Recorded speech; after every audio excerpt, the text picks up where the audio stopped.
Here's what's coming up on today's show. Because your expenses aren't 50-50. So if somebody passes away, your bills don't drop in half. Hello, this is Mark Silverman, managing member and founder of Silverman & Associates, and I'm also a certified financial planner professional. I want to welcome you to the Saving with Silverman podcast. I'm glad you're here. Each week, we'll discuss different financial planning topics because making smarter choices about your money impacts the quality of your life. We had a history lesson here. It's a sad one. 22 years ago, Dale Earnhardt, famous stock car driver, was killed in a crash in the last lap of the Daytona 500. Boy, what a that was tragic. Yeah. I can't believe it was 22 years ago. Yeah, it doesn't seem like it was that long ago. It really doesn't. And since then, we've heard a lot about Dale Earnhardt Jr. and the career that he's had. Correct. Yeah. Wow. Time flies, I guess, right? Yeah, it certainly does. Hey, let's talk about I don't want to get morbid here, but let's talk about the death of a spouse.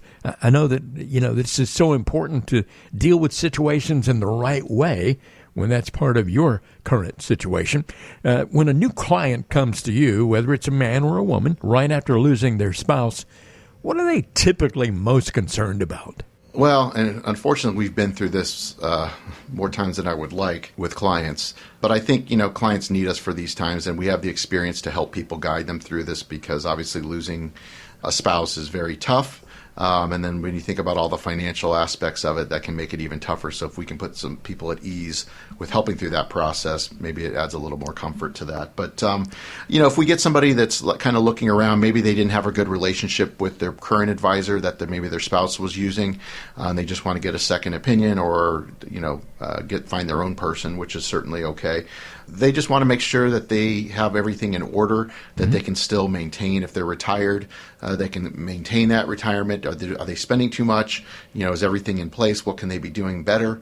So there's lots of different questions. It really depends on what the situation is. If they're the ones that were managing everything, the financial side, that's different than somebody who wasn't. Maybe the husband, for example, was the one that was taking care of everything, and the wife was kind of lost with everything.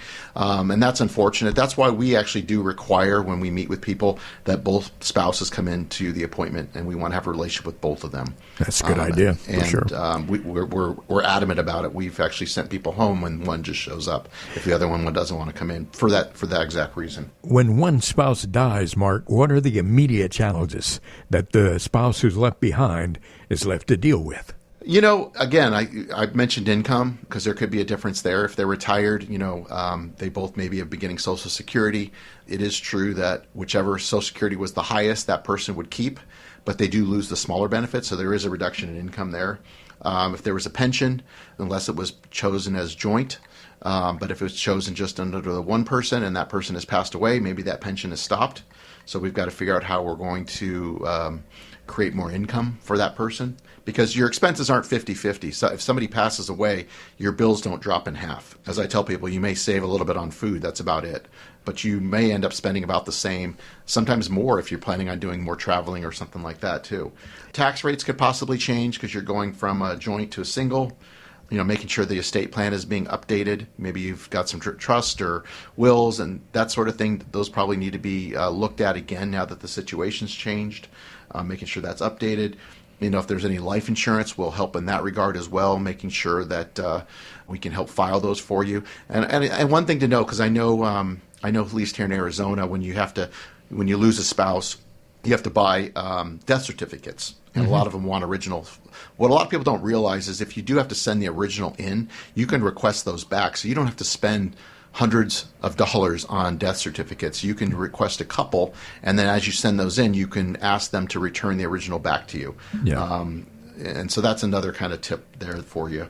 And then maybe looking at other things, making sure the investments are appropriate. Maybe things were set up under the other person who's passed away. Maybe the portfolio needs to be tweaked to fit what the situation is now. So it's really looking at the whole picture and making sure everything's current with what the current situation looks like. I know you already mentioned this, that you have been through this so many times with clients over the years. Tell us a story, if you would, without using any names, of course, about a widowed spouse who was left in a difficult financial position because of really poor planning. So, client, I think it was last year, early last year, unexpectedly lost her spouse. He was late 50s, and he handled everything. And she didn't even know where everything was. And even though they were in Arizona and as a community property state, he had accounts that he opened just in his name. And it was a nightmare trying to get things moved over to her name, even though it's a community property state, no kids, so you'd think it'd be clean, but just a nightmare trying to get everything over. So you've got to make sure your assets are titled. That's one of the things we do when we do a plan for people, making sure everything's titled appropriately so you can avoid these sorts of situations. But just a lot of stuff that could have been done better, but you just never know. I mean, things happen. On the other hand, let's take the opposite situation. Tell us a story about a widowed spouse who was left in a very solid financial position because the person who departed took the time to put together a good plan. Yeah. So on the other hand, another client of ours who actually passed away last year as well, they had the insurances in place. Everything was titled. We went through the whole planning process. The other person that I just mentioned had just come into us after their spouse had died, so we hadn't worked with them previously, so everything was kind of a mess. But these other people, they'd been clients for years, and he unfortunately passed away as well. And so we helped with the life insurance and getting everything moved over into her name. They have 2 children, making sure everything is retitled properly and that sort of thing. So as tough as it is, it went fairly smooth.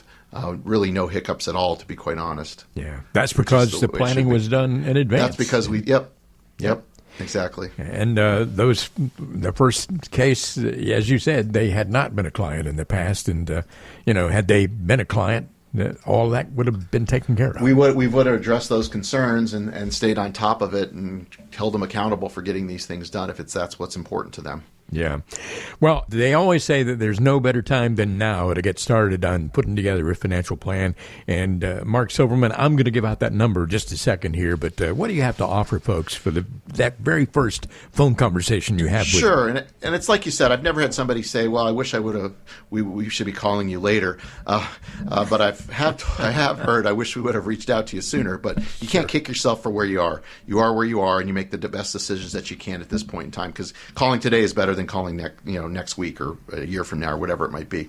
So, if you have questions, whatever it might be, financially related, I try to help anybody that I can. There's no requirement there. All this is a 15 to 20-minute phone call. You reach out, we'll reach back out to you, get you some time on my calendar for a phone call and see where it goes. I'll answer any questions that you may have. And again, do my best to try to help you. You've been listening to the Saving with Silverman podcast. If you have any questions at all about your financial situation, please give Mark Silverman a call. Again, his number is 520-333-7601, or go online to savingwithsilverman.com. For Mark Silverman, I'm Ron Stutz. We'll see you next time on the Saving with Silverman podcast.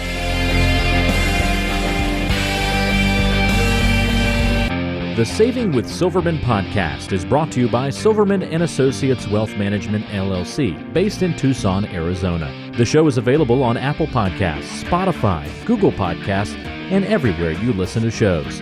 Subscribe to the show on your favorite app today and never miss an episode. Just search for Saving with Silverman to find us, or visit savingwithsilverman.com to listen to past episodes, to contact Mark, and to learn more about how to make smarter decisions with your money. Did you know that Mark Silverman also has a radio show? Tune in to Saving with Silverman Saturdays and Sundays at 3 p.m. on AM 790 KNST. All matters discussed on this show are for informational purposes only. Opinions expressed are solely those of Silverman & Associates Wealth Management, LLC, and staff. All topics covered are believed to be from reliable sources. However, Silverman & Associates Wealth Management, LLC makes no representation as to its accuracy or completeness. This show shall in no way be construed as a solicitation to sell securities or investment advisory services to residents of any state other than Arizona or where otherwise permitted. Topics should be discussed with your individual advisor prior to implementation. Fee-based financial planning and investment advisory services offered through Silverman & Associates Wealth Management, LLC, a registered investment advisor in the state of Arizona. Insurance products and services are offered through Silverman & Associates, an affiliated company.